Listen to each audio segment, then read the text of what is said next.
All right, in today's video on how to master Photoshop 2025 and how to work like a professional, we're going to talk about a couple things. We're going to talk about how to use the healing brush as well as the cloning tool. We're also going to talk about how to add some text. Now, this isn't completely in depth. There's more that you can learn on it, and I understand that, but this is just to get you going. So, like I've said in previous videos, you want to go in here and instead of working on the background, which will ruin your background image, you want to go in and create an adjustment layer. What does the adjustment layer allow you to do? The adjustment layer allows you to go in and do some work on the picture, and then if you don't like what you've done, you can just get rid of that layer and it doesn't affect the background at all. The reason I tell you to use adjustment layers is for the simple fact that this is the easiest way to do it without worrying about messing up your background layer. Now, I always say, make sure you save a different copy. You don't want to save over top of the previous one and over top of the previous one. So I strongly suggest when you go in that when you start doing the work that you go in and you save this as a different name, call it edits, call it adjust it, call it whatever you like. But you won't be wrecking the background layer if you do it this way. And if you save it as a Photoshop document or if you save it as a TIFF with the layers, you can actually go in later on and you can continue to work on these layers, removing them, cleaning them up, doing whatever. So let's get into the first one. Let's get into the healing brush tool. The spot healing brush tool is amazing. It does so much that you can... It's just astounding what it does, as well as the healing brush tool. They both do the same type of thing. They both do it very well. We'll go in here, hit Alt, left click, that samples an area, and if we hold our mouse over here, you'll see how we can get rid of all the destructiveness. We can clean up the edges here. And when you're using the spot healing brush tool or the healing brush tool, what it does is it goes in and it actually will clean up the work that you do by fading it into the adjoining pixels so that it looks proper. And it does a great job on it. It does a fantastic job. It does an amazing job. Probably 75% of the time. It works just perfect. And for pretty quick, pretty simple cleanups like we've done here, getting rid of dust, getting rid of other stuff, this will work perfect. The problem with it, and it's a big problem, is that when you're starting to do work around other things, notice how it's working so good here. We can go in and we can click, see how it's working so good. Now let's say we want to fix above here. So we go in here and we start fixing above here. Notice what it's done, how it's tried to blend it together. That's what the healing brush tool is designed to do. It's designed to blend it. It's designed to save you a lot of work. But when there's stuff around it that it doesn't know what to deal with, it is a problem for it. So this is an area, this is a perfect example where you want to switch from your healing brush tool to your cloning tool. And with the cloning tool, let's just zoom in a little bit closer. The cloning tool, again, does just about everything that the healing brush does. Whoops, let me go in here and change the size. We can go in and we can get rid of the dust just like this. See how nicely it works?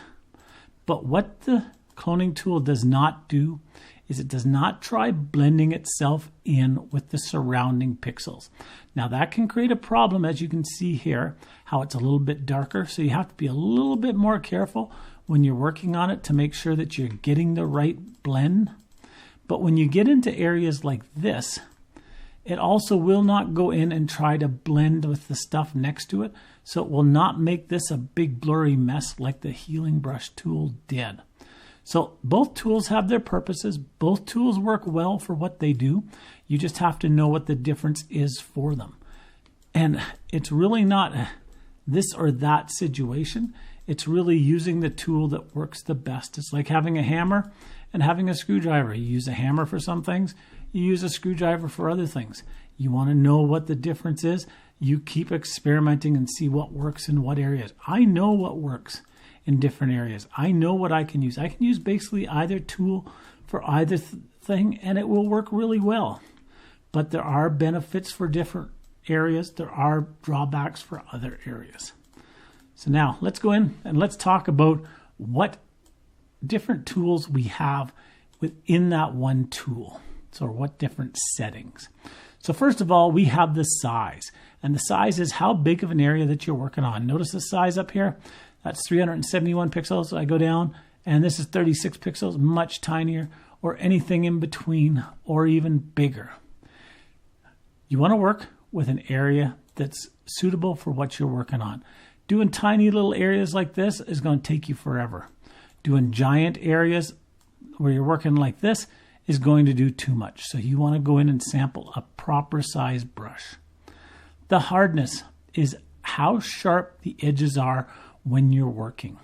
At 0, it's got a fade out on the edge, so it's not very sharp. At 100%, it's very sharp. So let's go in here and show you the difference. This is 100%. Go down here. And at 100%, it's pretty sharp on the edges. If I go in, I change that hardness back to 0. I do the same thing, and it fades it out more. It fades it out further. Spacing, we can adjust the spacing for how it blends in. And we also have angle, roundness. And if you're using a tablet, we have pen pressure. So that's under the healing brush. Under the cloning stamp tool, it is very similar. We have our size. We have our hardness. Again, there's 0% hardness. Notice how it's faded the edges. And let's just do one right next to it. I didn't do it on the last one just to show you what the difference is. And there's 100%. See the difference, how this one's faded more than this one? That's the difference between the hardness. So you can select the hardness. I prefer 0 for the following reason. I can always go in and soften my edges a bit more.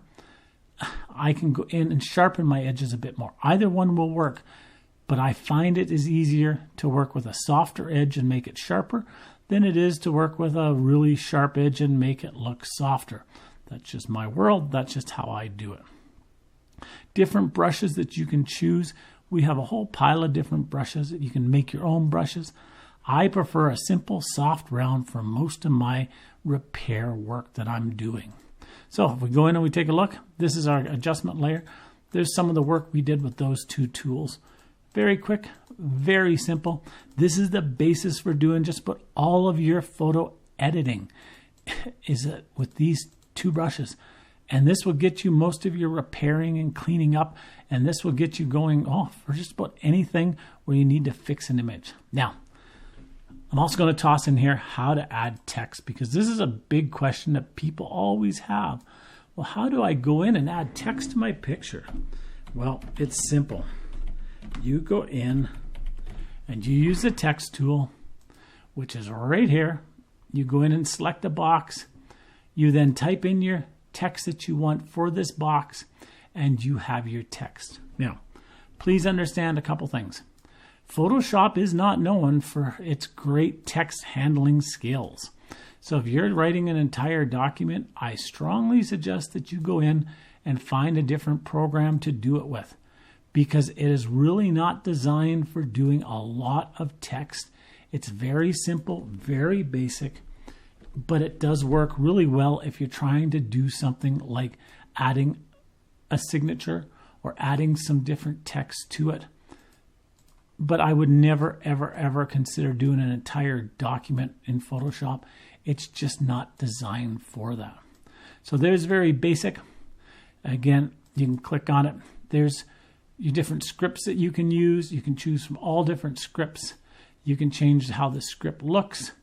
You can change this text size, crisp. You can also go in and using this little tool, you can also go in and you can add a little bit of a wrap to your text. Again, it doesn't work perfect, not 100%, but it does work. With a little bit of playing, it works actually quite well. But again, I don't recommend it for doing too much text because you'll drive yourself crazy. So I hope that helps. I hope that you picked up a little bit more. We will get into some more editing tips and tricks here to make you a professional in the next video.